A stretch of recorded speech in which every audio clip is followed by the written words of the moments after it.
What's going on? It's your boy CJ Goodfella back with the Boxing Clinic. Entered the LDBC. One time for the one time. I'm going to talk about Jorge Linares, one of the most overrated champions in the sport of boxing. A lot of people tell me, well, this guy has skill. And I've been watching him for a long time. You know, definitely there's some talent there. But guess what? There's a lot of shortcomings there with Jorge Linares. You know, a lot of people tell me that, oh, he'll beat Money Easter Jr. or he'll do this, he'll do that. I mean, he ain't going to do shit, you know. Let's take a look real quick. I broke down his resume on the Boxing Clinic on Facebook, so go check that. I did a live videos, a few videos now. Only live video I did last week, I believe, but I did over the weekend, Saturday.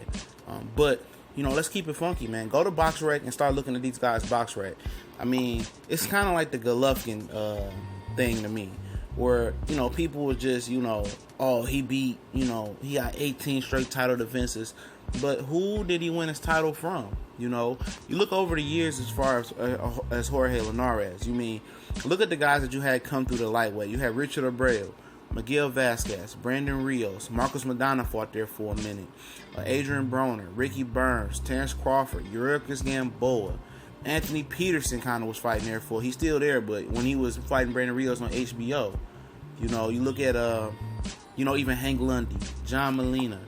You know, you look at those guys, all those top guys that have been going through lightweight over the years, and I'm pretty sure I missed some guys as well, that this guy's been at lightweight since 2002, and he didn't fight any of those guys.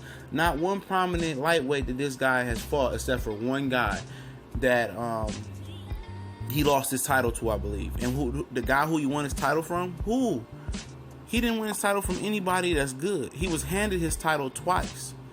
And the one guy that was his only household name on his resume that was solid, Antonio DeMarco, and now he has been knocked out twice. You know, or he been knocked out once before he beat Jorge Linares, Antonio DeMarco, and he got by the dude that killed his family. I forget his name, Edwin Valero, I think that's his name. Then he got knocked out by Adrian Broner.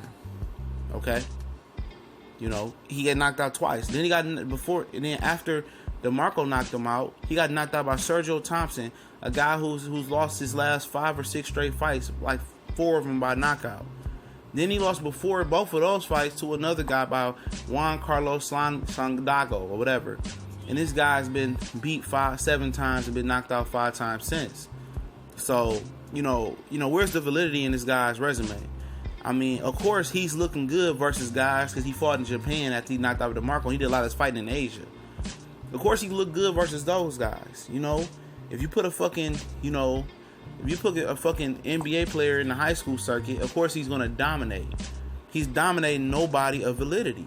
And people talk about, oh, he beat Anthony Corella. This motherfucker had what, 2 or 3 losses already? Oh, he beat Kevin Mitchell. Man, get the fuck out of here. When the best guy on your resume that you beat is from the UK, I can't fuck with you. You know, in most circumstances, you had your exceptions, some good fighters. I'm not taking shots at them, but you've been fighting as a pro since 2002.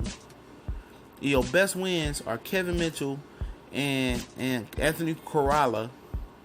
Get the fuck out of here. And motherfuckers trying to argue me down. This guy will beat this guy. He ain't gonna. Oh, Robert Easter Jr. Resume is shitty. I would take Shavakov wins. Mendez actually knocked out one of the guys beat one of the guys Jorge Linares got knocked out by. I take him and Richard Kami over his entire resume that he has beaten. And I'm dead ass serious. Robert Easter Jr. hasn't even been pro that long. And his 3 wins already, 3 wins in his career is better than Jorge Linares' whole career wins.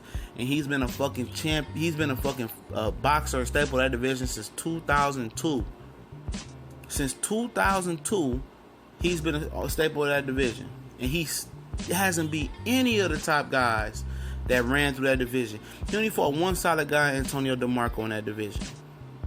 And he lost to him. So tell me, how is this dude good? He's been given every belt that he has gotten. Handed to him. In a couple cases, he was stopped while trying to defend those belts and get those belts. So you can't tell me this guy is good. Of course, you got skills when you're fighting lower level guys. This guy's a fraud. This guy's a bum. And I mean it. He's a bum. I don't care how fast and quick his hands is. He's always getting knocked out and his face is already getting cut up. Until he beats somebody good, I'm not believing in it. We gone.